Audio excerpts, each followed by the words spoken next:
Do I want to be a soldier in Dwarka? Huh? Do I want to be a swan in the lakes of Vrindavan? I mean, what do I want to be? What do I want to be when I grow up? Is another question?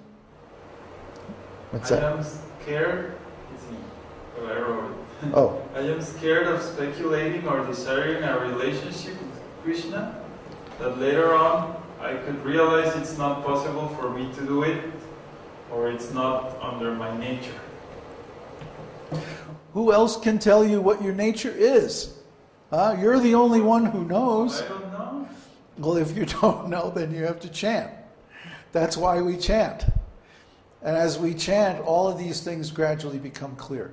It's a long, gradual process. Both things are necessary. External study and service, and internal meditation and chanting and like that. Who else is going to know? Nobody can tell you what you feel inside. You have to yourself come to that realization. My question is, what if Babaji, I think, yes, this is internal from me. But then I realize, or I get it's like I want to study guitar. And then this is my desire, yes, yes. And I do all the effort, and then, no, you cannot study guitar. So your heart is broken. well, let's use that as an example, okay? For a long time, you studied the guitar, and you even got in a rock band and everything, right? And then at a certain point, you realize, I want to do transcendental music, isn't it? Well, you got your taste changed. Right? But could you have, my question is this, could you have realized that without studying the rock and roll guitar for all those years? Or would there still be a part of you saying, well, what if I had done that? You know, what if I had... Do you understand what I'm saying? Sometimes you have to go through an experience to get to the other side of it and realize what's next for you. Just like I could never have had the aspiration to be a composer if I hadn't been a member of so many musical groups and had so many experiences and like that, you know? It's part of the path or something. It's part of the path, right. Just like there's different stages. You know that shloka by Rupa Goswami? That starts out, Adao Shraddha Sadhu Sango. I've quoted that shloka so many times. I don't know why you don't know it by now. Adao Shraddha. In the beginning there's faith. But that faith is very vague. It's preliminary actually. It's not even really devotional service. It's just a desire. I want to go into spiritual life. So we have some faith. Then, sadhu sango. We start associating with sadhus, either by reading or by personal association, by joining some group or whatever. And then, gradually, we start to learn, I want to approach a guru and get initiation, because that's how I make progress in spiritual life.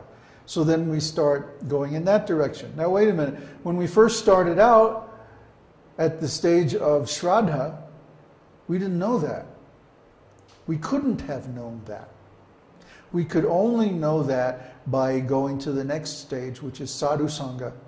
And then by seeing all these sadhus, they all have a guru. Maybe I need a guru too. Okay. So then we start to look for a guru. Then, at some point we find a guru, we approach that guru, and we take initiation. From that point on, our real devotional service begins. Because now we are linked with Krishna in the disciplic succession. Okay? So our devotional service is guided by the guru. Okay? But the guru also has certain needs. Okay? He has a particular mission to perform based on the instructions from his guru. He belongs to a particular branch of a disciplic succession which has its own needs and purposes and mood and so on. For example, our disciplic succession comes from Lord Chaitanya, whose mood is in conjugal love of Krishna, and whose means is the holy name, the chanting process, and like that. Okay? So there are the other disciplic successions that are based, instead of being based on Mahamantra, let's say, they're based on Vishnu Sahasranam, like the Sri Sampradaya in South India. That's all they chant is Vishnu Sahasranam. They don't chant the Mahamantra. And it goes to a different destination. Okay? So if you become involved with that Sampradaya, then you'll be going in that direction. If you go with Lord Chaitanya, you're going in that direction. If you go with the Pushti Marga Sampradaya from Gujarat, then you're going towards parental love of Krishna. And if you go with the Hanuman people, okay, then you're going to Ramloka, Rama's pastimes. So the point is, you become engaged in service according to the guru and according to the lineage that you take initiation in. Then, at some point, you reach anartha nivritti. Anartha nivritti means the cessation of undesirable things. You actually, not just externally, but internally, give up the desire for material things, material enjoyment and like that.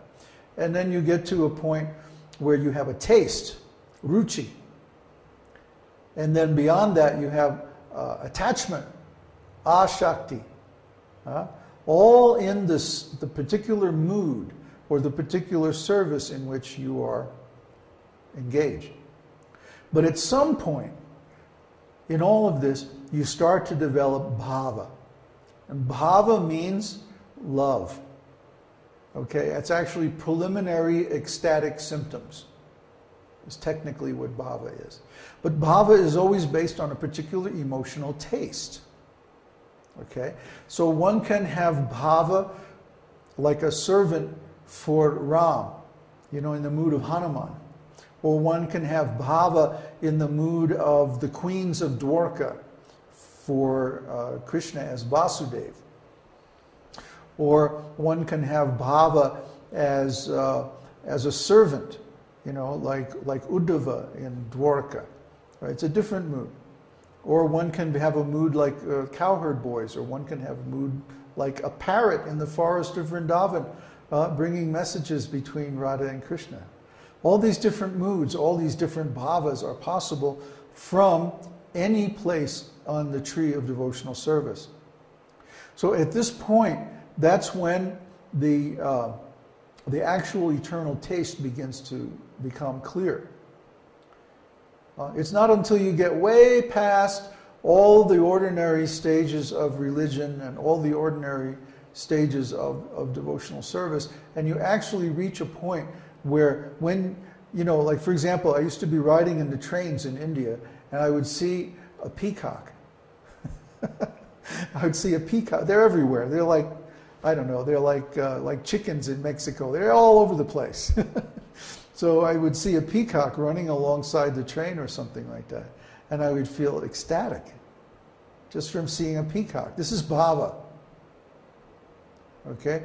I would hear a nice kirtan in a particular mood.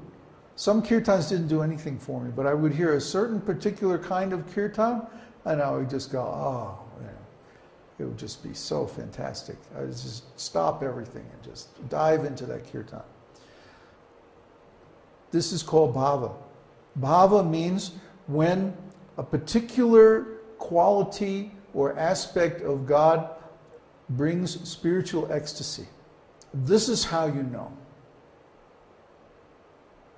This is how you know. When you're reading a particular pastime in the scriptures, and it just it just goes, wow, oh, that's just the greatest thing. I mean, whew, I can't imagine anything more fantastic than that. That's bhava. That's bhava. In bhava, there are causes of ecstasy, and then there are symptoms of ecstasy themselves, and then there's the mood that connects them together.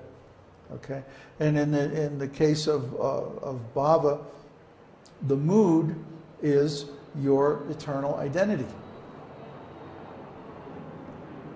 Gives you a clue. Right now you don't have a clue because you're deliberately avoiding spiritual ecstasy. Because you don't like the feelings of separation when you have to come out of it. But that's part of the growing process. I keep telling you that. You don't believe me. But you have to feel that separation. That separation is the most powerful fertilizer for your spiritual growth. So, after many years of ecstasy and separation, and ecstasy and separation, ecstasy and separation, you think this is going to stop? No, it never stops. It just gets deeper and deeper and deeper and deeper until the separation turns into meeting, and the